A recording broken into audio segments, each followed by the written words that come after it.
Hi everyone, welcome to match निगमी। इसमें हम जेई मेंस का फिफ्थ क्वेश्चन करेंगे जो कि 2019 में आया था जेई मेंस में। तो देखते हैं क्वेश्चन क्या कहता है। The value of lambda such that the sum of the squares of the roots of the quadratic equation this has the least value. तो हमें क्या निकालना है? Sum of the squares of the of the roots of the quadratic equation this.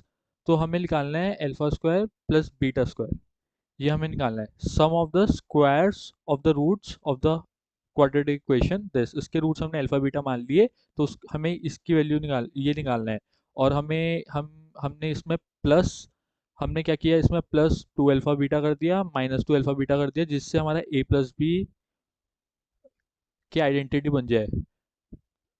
ये जिससे हमारा ये बन जाए एक्सप्रेशन, क्योंकि इससे हमें सम ऑफ द रूट्स मिल जाएगा। ये सम ऑफ द रूट्स है, प्रोडक्ट ऑफ द रूट्स है, जो कि हम डायरेक्ट निकाल लेंगे इसमें।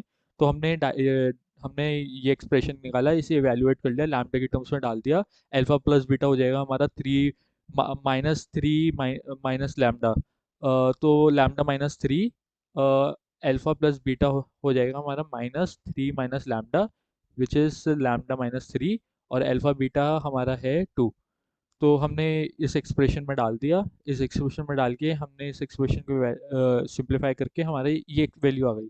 अब हमें इसके लीस्ट वैल्यू निकालनी है। ठीक है, इसकी लीस्ट वैल्यू के दो मेथड्स हैं। सबसे पहला मेथड, हमने इसको परफेक्ट स्क्वायर बना लिया। ये भी मैंने एक वीडियो में पूरा क्वाड्रेटिक इक्वेशन का बताया है, पर ठीक है, मैं एक फिर से एक्सप्लेन कर देता हूँ। तो हमने इसको इसको परफेक्ट स्क्वायर बना लिया। परफेक्ट स्क्वायर हमें दिख रहा है लैम्डा स्क्वायर है और लैम्डा है। पर हमें एक ही टर्म चाहिए जिसमें लैम्डा हो। तो बेसिकली क्या है, हमें इसे परफेक्ट स्क्वायर बनाना है। परफेक्ट स्क्वायर बनाने के लिए मैंने प्लस फोर किया है, माइनस फोर किया है, जिससे लैम्डा माइनस टू का होल स्क्वायर बन गया है। ये लैम्डा माइनस टू का होल स्क्वायर बन गया है, और ये प्लस वन बचा है। अब ये बचा है। अब मेरे को पता है ये हमेशा पॉजिटिव होगा, जीरो हो सकता है। लैम्डा टू पे जीरो होगा, बाकी कुछ भी मैं लैम्डा डालूं, ये टर्म हमेशा पॉजिटिव आएगी। तो ये टर्म हमेशा पॉजिटिव आएगी, दोनों साइड प्लस वन कर दे ये। तो इस एक्सप्रेशन ये जो एक्सप्रेशन था, इसको सिंप्लीफाई करके हमारा ये एक्सप्रेशन बना। ये एक्सप्रेशन को सिंप्लीफाई करके हमारा ये एक्सप्रेशन बना, और ये एक्सप्रेशन की मिनिमम वैल्यू क्या हो गई? वन। ये एक्सप्रेशन हमेशा वन से बड़ा ही होगा, वन से छोटा नहीं हो सकता कभी भी। ठीक है, अब दूसरा मेथड काफी इंपॉर्टेंट मेथड है। अगर ये हमें पता है कि क्वाड्रेटिक इक्वेशन है, तो हम इसको परफेक्ट स्क्वायर में कन्वर्ट कर सकते हैं। पर कभी कभार इक्वेशंस ऐसी होती है कि हम उसको ऐसे सिंप्लीफाई नहीं कर सकते, तो हमें उसको कैलकुलस मेथड से करना होता है। तो कैलकुलस मेथड से क्या होता है? अ, अब ठीक है, काफी लोगों को शायद सेकंड मेथड समझ ना आए, पर ठीक है, कोई दिक्कत नहीं है। अभी फर्स्ट मेथड से सोच लो, जब कैलकुलस पढ़ोगे ढंग से तब समझ आ जाएगा। पहले मैं एक बार बता देता हूँ। अब जैसे हमें लीस्ट वैल्यू निकाल लिया, तो लीस्ट वैल्यू क्या होती है? मतलब हमारा ग्राफ कैसे मूव करता है, ऐसे ऐसे ऐसे करके मूव करता है। लीस्ट वैल्यू इज बेसिक हमारा हमारा ग्राफ ऐसे मूव करता है। तो उसमें ये जो होते हैं, हम मिनिमा, मतलब एक minima is basically this is a minima. ये हमारे लोकल मिनिमा है, इसे लोकल मिनिमा कहते हैं। क्योंकि इसके राइट में कोई भी वैल्यू देखें और लेफ्ट में कोई भी वैल्यू देखें, उससे ये वैल्यू हमेशा छोटी आएगी। ये हमारा मैक्सिमम होता है, ये लोकल मैक्सिमम होता है, क्योंकि राइट में कोई भी वैल्यू है और लेफ्ट में कोई भी वैल्यू है, दोनों साइड में हमारी ये वैल्यू बड़ी ही होगी। तो अब हमें मिनिमा पे क्या होगा? मिनिमा पे हमें क्या कंडीशन दिख रही है? जो कंटिन्यूस फंक्शन है ये, तो इसका ये स्लोप जो इस पॉइंट में टेंजेंट खींचूंगा, वो मेरी एक्स एक्सिस के पैरेलल है। एक्स एक्सिस के पैरेलल है। एक्स एक्सिस के पैरेलल मतलब इस लाइन का स्लोप, मतलब कि कितनी इंक्लाइंड एक्स एक्सिस है, वो जीरो इंक्लाइंड है। तो इसलिए इस लाइन का स्लोप जो होगा जीरो। और स्लोप क्या होता है? Basically D Y by D X slope होता है। ये स्लोप क्यों होता है? D Y is basically small change in Y at that point, and small change in X. अगर मैंने एक्स को थोड़ा सा चेंज किया, तो वाई में मेरा थोड़ा सा जो चेंज आया वो डी वाई होता है। तो ये देखो, ऐसे ये थोड़ा सा चेंज है वाई में जो हुआ, उसको मैं अप्रोक्सीमेटली वर्टिकल मान रहा हूँ, और थोड़ा सा चेंज मेरा एक्स में। तो ये एंगल क्या होता है?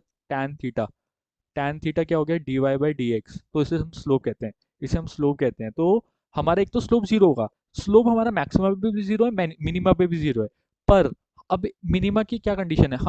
यहाँ पे जो हमारा स्लोप है, उसका एंगल, और फिर यहाँ पे जीरो है। पहले उसका एंगल 190 से ज्यादा था, और फिर उसका एंगल पॉजिटिव में हो गया, राइट में गया तो पॉजिटिव में हो गया।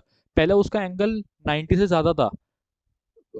जैसे मिनिमा ये बन रहा है, तो ये पहले एंगल उसका उसका स्लोप पहले एक्स एक्सिस से हम काउंटर क्लॉकवाइज लेते हैं हमेशा। तो ये जो थीटा बन रहा था वो पहले 90 से ज़्यादा था, तो टैन थीटा क्या हो जाएगा, टैन थीटा 90 से ज़्यादा और 180 से कम, तो टैन थीटा नेगेटिव था। फिर उसके बाद ये उस मिनिमा पे जाके ज़ीरो हो गया, और फिर राइट में जाके ये पॉजिटिव हो गया। तो हमें क्या पता लग रहा है, जो D Y by D X है उसकी वैल्यू इंक्रीज हो रही है। उसके में जैसे जैसे जो उस मिनिमा के पॉइंट के अराउंड उसकी वैल्यू इंक्रीज हो रही है, मतलब उसके लेफ्ट से मैं राइट में जाऊंगा और उस पॉइंट को क्रॉस करते हुए जाऊंगा, तो ये D Y by D X की वैल्यू इंक्रीज हो रही है, क्योंकि वो पहले नेगेटिव था फिर उससे पॉजिटिव हो गया है। तो ये मिनिमा की कंडीशन होती है। मैक्सिमा में ये चीज D Y by D X हमारी नेगेटिव हो जाती है। D Y by D X negative नहीं हो जाती, D Y by D X zero रहती है, पर D Y by D X decrease होती है। तो इस वजह से पहले हमने डी वाई बाई, हमें इस ग्राफ का, इस फंक्शन का हमें मिनिमा निकालना है। Least values basically minima. तो हमने D Y by D X by D lambda कर दिया, D Y by D lambda कर दिया और उसको जीरो डाल दिया, क्योंकि इस कंडीशन में जीरो होती है। हमें हमारे पे लैम्डा की एक ही वैल्यू है टू। पर अब हमें देखना है कि ये मिनिमा बताता है या मैक्सिमम बताता है। तो अब क्या होता है कि अब हम इसका एक और डेरिवेटिव ले लेंगे। जैसे हमारा ये फंक्शन बना, अब हमें पता लगाना है कि इस पॉइंट पे ये पॉजिटिव होना चाहिए।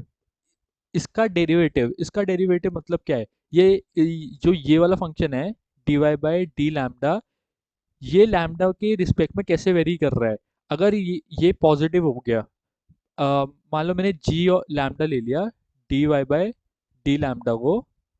अब मेरे को जी लैम्डा जी लैम्डा है मेरे पास, ठीक है। अगर मैं लैम्डा को बढ़ा रहा हूँ तो जी लैम्डा भी बढ़ना चाहिए बेसिकली।